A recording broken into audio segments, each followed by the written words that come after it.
Shalom anak-anakku yang diberkati Tuhan, apa kabarnya hari ini? Tentunya semuanya sehat ya. Mari sebelum kita memulai pembelajaran agama, kita berdoa terlebih dahulu. Kita berdoa. Tuhan Yesus, kami mau belajar saat ini.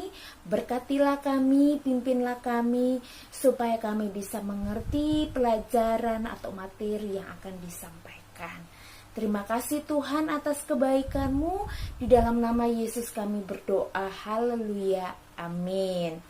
Oke anak-anakku, Bu Feby sudah menonton video nyanyi dan menyebutkan nama mama, papa, dan kakak adiknya bagus-bagus semua. Bu Feby salut semua, sama semangatnya untuk bernyanyi memuji Tuhan, dan sungguh merasakan bahwa Tuhan Yesus itu selalu ada dalam kehidupan keluarga kita sehingga kita selalu merasa bahagia. Hari ini pelajaran kita masih tentang tema keluarga. Nah, ayo mari buka bersama buku paketnya kelas 2 halaman 4. Sudah ketemu halaman 4? Di sini ada gambar. Gambarnya di sini ada yang tahu tidak ini gambar apa? Ini gambar apa ya? Di sini ada papa, di sini ada mama, di sini ada saya. Nah, di sini merupakan gambar keluarga yang bekerja sama. Bekerja sama untuk menyelesaikan sesuatu. Sesuatunya itu apa? Mereka sedang bekerja untuk membuat kebun. Nah, kalau ada pertanyaan di bawah sini, siapakah mereka? Mereka adalah keluarga. Keluarga yang terdiri dari ayah, ibu, dan anak. Kemudian, apa yang mereka lakukan? Mereka sedang bekerja sama untuk membuat kebun. Kemudian ceritakan apa yang ada dalam gambar. Di dalam gambar itu ayah, ibu, dan anak mereka saling bekerja sama, saling tolong menolong gitu ya. Kemudian selanjutnya anak-anak warnailah gambar ini. Warnailah gambar ini, nanti difoto kirim ke Bu Feby ya. Oke, nah sesuai janji Bu Feby minggu lalu, kalau minggu ini kita akan melihat keluarga di dalam Alkitab. Siapa saja keluarga-keluarga yang ada di dalam Alkitab? Keluarga pertama yang dibentuk oleh Allah adalah keluarga Adam dan Hawa. Keluarga Adam dan Hawa punya anak, namanya siapa yang tahu? Namanya Kain, Habel, juga Zed. Nah, dia mulailah beranak cucu, sampailah keturunan dalam Alkitab, bahkan sampai kepada kita sekarang. Nah, di cerita ini bagian B, coba kita baca sama-sama. Ayahku pahlawanku. Siapa yang ada dalam cerita ayahku pahlawanku?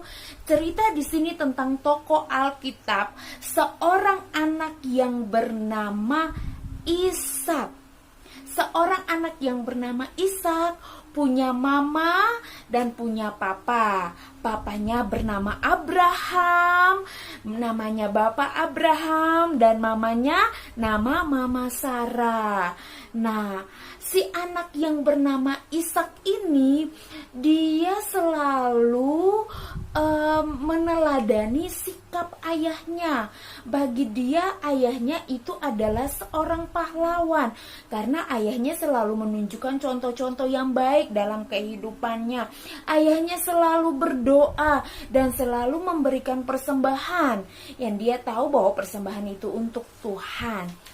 Kemudian lihat di bagian C tentang Ibu mengasihiku. Dalam cerita ini menceritakan seorang ibu namanya Ibu Hana. Ibu Hana ini dia berdoa kepada Tuhan untuk meminta seorang anak. Dia berdoa dan berpuasa. Tuhan mendengarkan doanya dan hadirlah seorang anak bagi Ibu Hana ini, namanya Samuel. siapa di sini namanya Samuel? Pasti ada kan kelas 2 yang namanya Samuel? Nah, Ibu Hana ini punya anak bernama Samuel. Dan sesuai janjinya kepada Tuhan, kalau anak itu lahir, si Samuel ini lahir, Ibu Hana ini, Mama Hana ini mau memberikannya kepada Tuhan. Dengan cara si Samuel ini bekerja di bait Allah. Nah, Mama Hana ini selalu rajin berdoa. Dan dia selalu berdoa untuk anaknya Samuel. Oleh sebab itu Samuel bertumbuh menjadi anak yang takut akan Tuhan, yang rajin berdoa, rajin berbuat baik. Nah, selanjutnya di bagian D tentang saudaraku. Dalam cerita ini ada seorang yang bersaudara namanya Yohanes.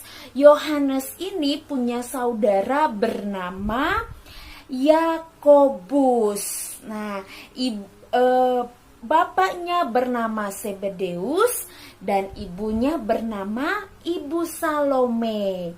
Nah, Yohanes dan Yakobus ini kakak beradik yang juga menjadi murid Tuhan Yesus. Jadi Yakobus dan Yohanes yang punya papa dan mama bernama Sebedeus dan Salome ini, mereka jadi murid Tuhan Yesus sejak masih mudanya.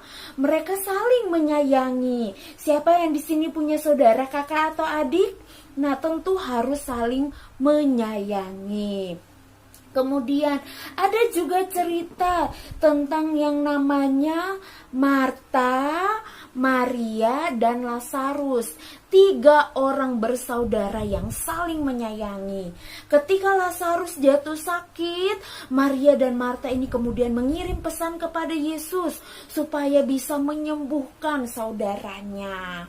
Nah, dalam cerita ini kita belajar tentang saling mengasihi di dalam keluarga. Nah, mungkin di antara anak-anak ada yang hanya sendiri atau anak tunggal, tapi harus tetap menyayangi orang tua. Jangan menjadi anak yang egois. Egois maksudnya adalah mau menang sendiri. Nah, mungkin juga ada di antara anak-anak yang punya kakak, punya adik. Di rumah mungkin saja sering berantem dengan saudaranya. Nah, hari ini kita diingatkan kembali, kita belajar untuk saling menyayangi, saling mengasihi di antara anggota keluarga. Harus sayang sama mama dan papanya. Harus rajin berdoa bersama dengan mama dan papanya. Siapa di sini yang sudah bisa berdoa untuk mama dan papanya? Nah, berdoa supaya papa saya sehat, supaya mama saya sehat. Kemudian, siapa yang di sini sering berantem sama saudaranya? Nah, kita belajar untuk tetap saling mengasihi. Sayang kakaknya, sayang adiknya. Oke, Bu Feby percaya anak-anak Tuhan itu harus saling menyayangi. Dan anak-anak pun tetap saling menyayangi dengan saudaranya di rumah, ya. Oke,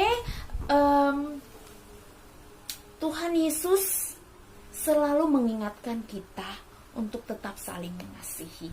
Tidak boleh mendendam, tidak boleh memarahi, apalagi memarahi mama dan papa. Mama ini gimana sih? Papa ini gimana sih? Jadi ngambek. Padahal Tuhan Yesus bilang kan harus hormati orang tua.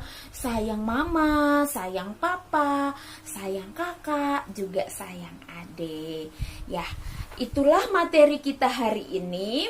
Jangan lupa untuk mewarnai gambar ini. Bu Feby akan tunggu fotonya. Bisa kirim lewat WA Japri ke Bu Feby. Sudah bisa mewarnai ya? Mewarnainya pasti keren-keren, warnanya juga pasti bagus-bagus. Oke anak-anakku, kita akan bertemu lagi minggu depan. Tetap jaga kesehatannya. Dan jangan lupa selesai mengerjakan tugas, berdoa lagi ya. Oke, dadah anak-anak, Tuhan Yesus memberkati.